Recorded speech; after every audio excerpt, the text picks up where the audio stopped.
Hello everyone, welcome to the Agosia Arts Studio. I am working on a new pattern right now, and it is an owl.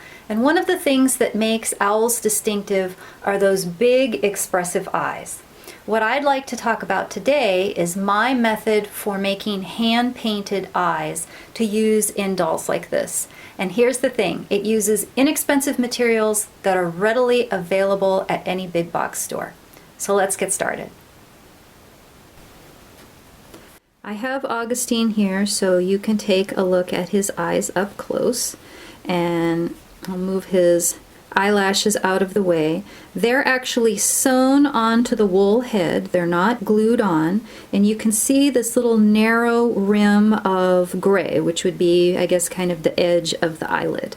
So what I'm going to show you today is how I make the eye and what this little eyelid is. Depending on the kind of head that you make, you may not attach the eyes the same way I do, which is just put right onto the felt head and stitched on.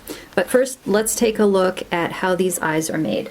It's relatively simple, and it starts out by just drawing the eyes. And so I'm just using, plain old piece of paper, and then I draw a circle with Sharpie, and then I just color in whatever the eyes colors that I need. And I'm using inexpensive colored pencils. You can use crayons too.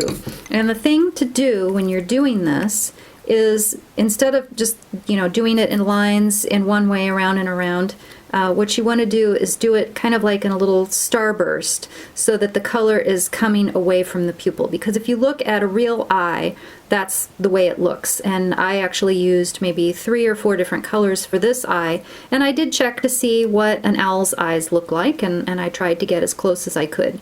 So you have this. I make a series of them, and then I cut them out, and then they're the little circles. I'm a little bit ahead of myself here because the key to the eyes is what you're going to use as the actual eyepiece itself. So you can purchase these. These are called glass cabochons, and you can get them from bead supply stores, and people use them for all different kinds of things. Maybe they'll put a picture in back, and they'll make a little locket out of it or something like that. And these are perfect glass, they're perfectly clear, and they're perfectly round.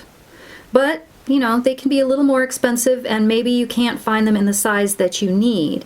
In my case, I'm using a particular size that I can't remember right now, but I'm using a bigger eye than I normally would, because owls have big eyes. And it just so happens that these little doohickeys, depending on where you are, they're either called glass gems or glass drops. And they're used in floral supply or wedding supply purposes, and you can get them all different kinds of colors. And I bought a big bag of them, and the main color was like oranges and yellows. And often they're coated with an iridescent coating, and you want to find ones that don't have that coating because it doesn't come off. It's actually part of the glass itself, so you can't scrub it off, and you can't use paint thinner or anything like that. So find some that are just clear glass. I have one here that, I don't know if you can see on camera, it has a little bit of orange swirling through it, and that might be something interesting to try. But these are not perfectly round, but that's okay. You're never going to notice it.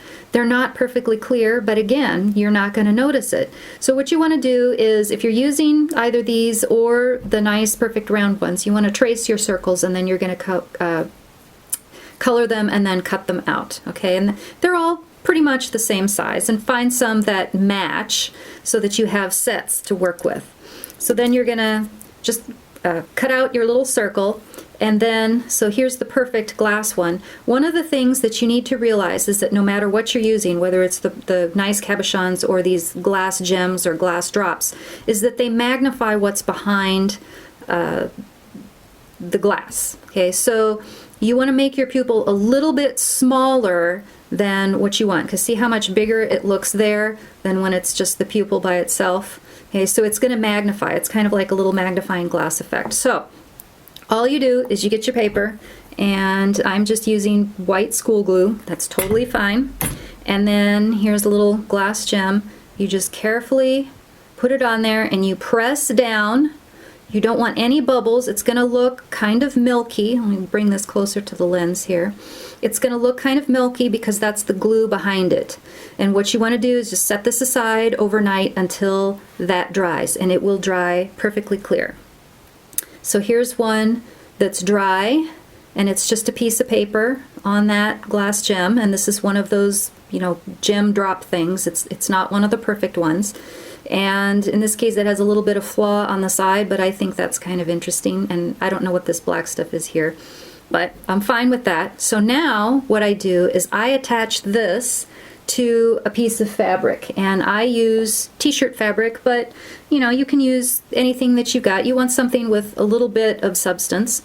So then you're gonna just go ahead and glue that on and then cut out a little bit around. Okay, so another layer of glue back on this. And I don't worry about it being just school glue or tacky glue, because I figure my dolls are not going to be wet in the future. They're not going to be immersed in water, and they would be ruined anyway. So I'm fine with that kind of glue. You don't need anything fancy or these really super strong adhesives. Just go ahead and use the white school glue and you'll be fine. So then you'll have your little drop, and you'll have your fabric, and I've started this here. And what I do then is I do a line of back stitches, and they don't have to be perfect, and they don't have to be evenly spaced, and I go all the way around. So when you're doing a back stitch, you're just going in, you're going around this way, you're going clockwise. Oh, no, you're going counterclockwise.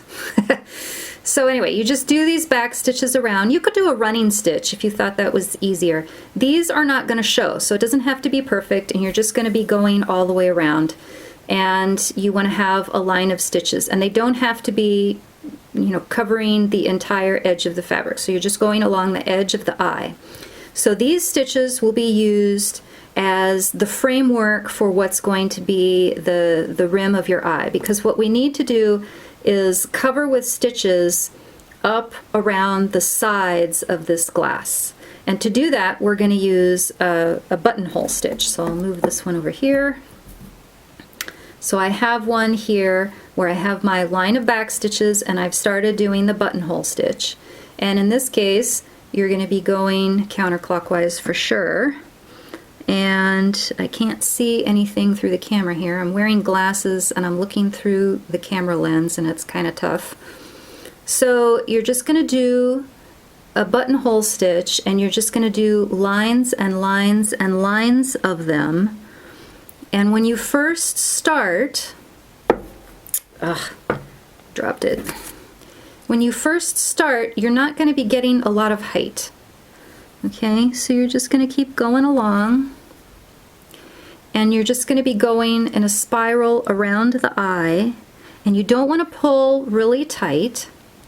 Now, one difference between doing the glass gems versus the cabochon is the glass gems are not perfectly round, and they have kind of like an undercurve.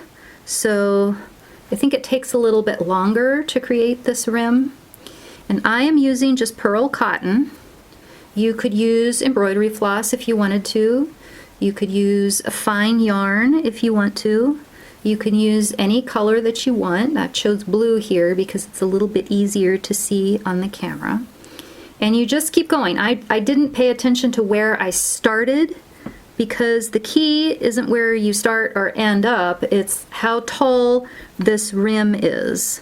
So what we want to do is we want to get to the point where the rim is showing kind of over the curve of the eye. So I'm not doing a fantastic job here catching every stitch, but you just keep going and you kind of check, and you can see you're starting to get that line, but it's not perfect all the way around.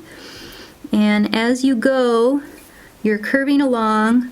You're never going to see the sides.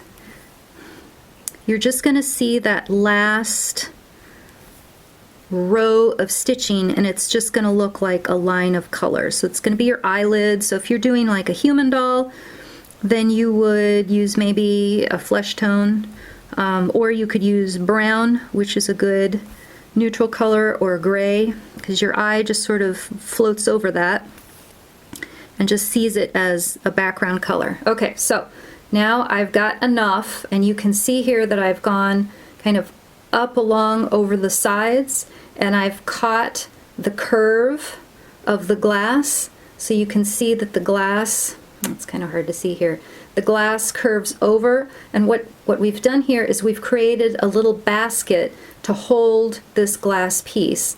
So now this little basket is holding the glass piece to this piece of fabric that it's glued to, and then I would just put that eye wherever I want, and I would stitch the fabric onto the head, and then because I add layers of fabric over, this side is hidden, and so that's how I make my eyes. So if you're doing a glass drop like this, or one of these cabochons, the method is the same. And it's going to look a little bit messy here, but none of this ever shows.